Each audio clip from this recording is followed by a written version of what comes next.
Hey Narwhals, I'm your host Luke Narwhal, and today we'll be reading Some Say That Maintaining Weight Loss is Harder Than Losing. Those who have successfully maintained, what are your best tips for maintaining? Give this video a thumbs up and subscribe for more weight loss stories. I've been in maintenance for a few months now, so it hasn't been as long as others on this sub, but I do feel as though I have the hang of it and can contribute some tips. Many people in maintenance slip back into their old eating habits, and that's their downfall. In reality, maintenance calories are only about 500 more than deficit calories, speaking as a shorter woman. So the key is to keep eating the meals you'd established while dieting, while just adding on a little bit extra to each meal. So maybe you get a bread roll with dinner where before you wouldn't. You can eat an apple with lunch. You can get a full serving of peanut butter rather than half a serving. You can have some extra barbecue sauce in your chicken, etc. I'm still not buying those unhealthy sugary foods I was eating before. I'm just adding something small onto each meal. The next thing is to keep weighing yourself, especially in the beginning. The scale doesn't lie, so if you're slipping, it will let you know, and the earlier you catch yourself slipping up, the easier it is to fix. I'm honestly not weighing myself as much as I did when I was doing calories in, calories out, but every so often I think it's good to just double check. Honestly, the thing that has helped me with maintenance is intuitive eating, and also eating the recommended serving size. When I was overweight because I overate. Now, even though it's something I've had to train myself to do, I always weigh my food. The kitchen scales are key to maintenance. Intuitive eating is the key to eating one out. You can't go back to your old habits. You need to create new, healthier ones, and only then will you maintain. I'll tell you what not to do first. I have tried to lose weight twice. The first time I went from 160 pounds to 130 in about 2 months. My weight loss stagnated, so I pushed super hard. I ate only 1,000 calories and ran 10 miles every other day, and yet still no weight loss. When school came along, I went to the dorms and I gained it all back in a couple months. Here's what I did wrong. 1. I thought that this was going to end when I got to my goal weight.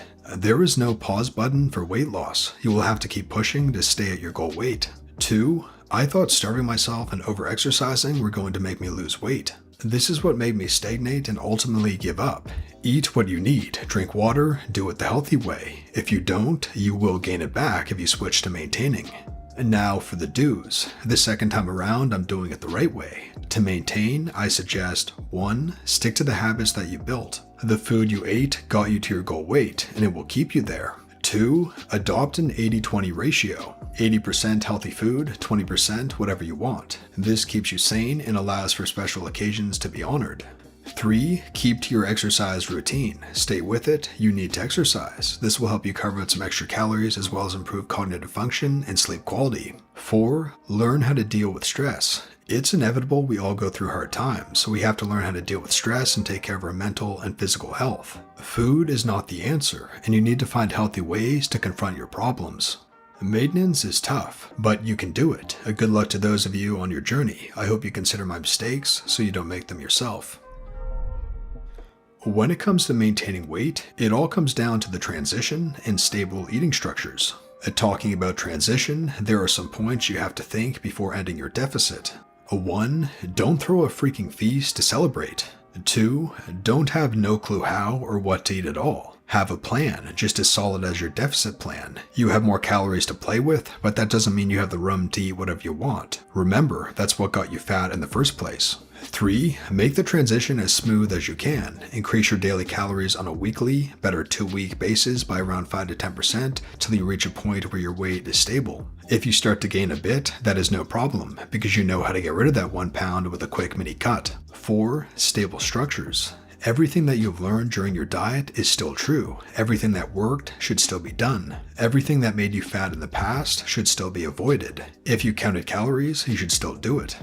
As someone who works as a dietitian, I mostly see 3 versions that seem to work for a lot of people of different ages and activity levels. 1. Knowing your total daily energy expenditure and having a small 200 to 250 kcal deficit on weekdays, so you have room to spend those calories on the weekend or family events, etc. This way your weight fluctuates a bit, like 1 to 3 pounds. This is what I'm doing because it's easy for me, as I plan all my meals anyway. 2. Knowing your total daily energy expenditure and sticking to it. This is the most strict approach with not much room for social events or other spontaneous situations. This works great for professional athletes that need to have their daily nutrition on point. 3. Eyeballing what you eat and starting to cut again if your weight went over a certain number.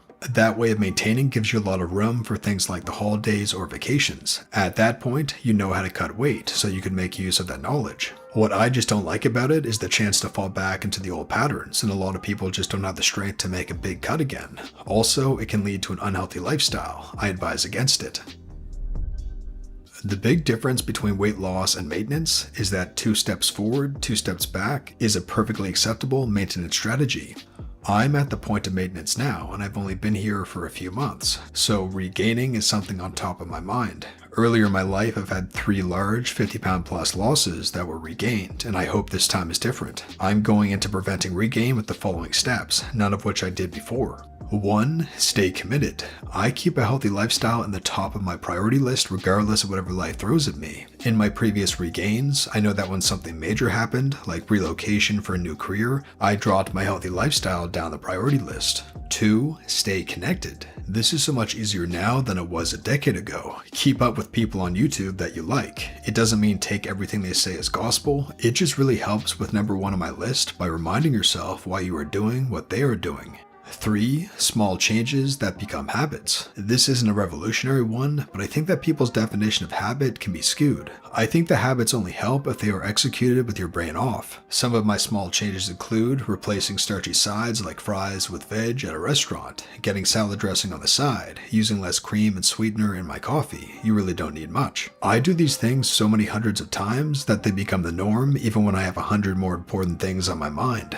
4. Some form of lifetime calorie control. This is different for everyone, and this ties to number 3. It has to be something that can become a brain-off habit as well. I use intermittent fasting since I know keeping my eating schedule limited helps control calories. More importantly, I know intermittent fasting is something that if I fail for the day, I can easily do it again tomorrow. Others can use calorie counting. Never worked for me since I get behind and give up. Keto, I eat lower carbs to manage sugars, but I can't do strict keto without hating life. Vegan, naturally a lower fat, hence lower calorie diet, etc. 5. Exercise for goals, not for weight loss or maintenance. Exercise shouldn't be about weight loss, it should be about achieving goals. Small goals and victories lead to bigger goals and victories. Walking around the block without getting out of breath to running a marathon can't happen. All it is a series of ever-escalating goals over a long period of time.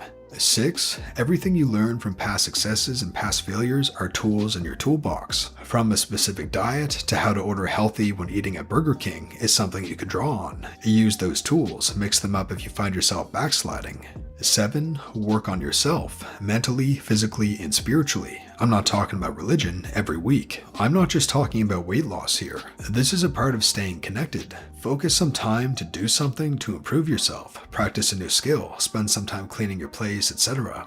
8. If you need regular cheat days or meals, example 1 time a week, your diet is not correct. You should be able to eat in such a way that a regular cheat meal isn't necessary. If it is for you, then you need to be eating more throughout the week and slowing down progress. This is a long game. Slower progress isn't a bad thing.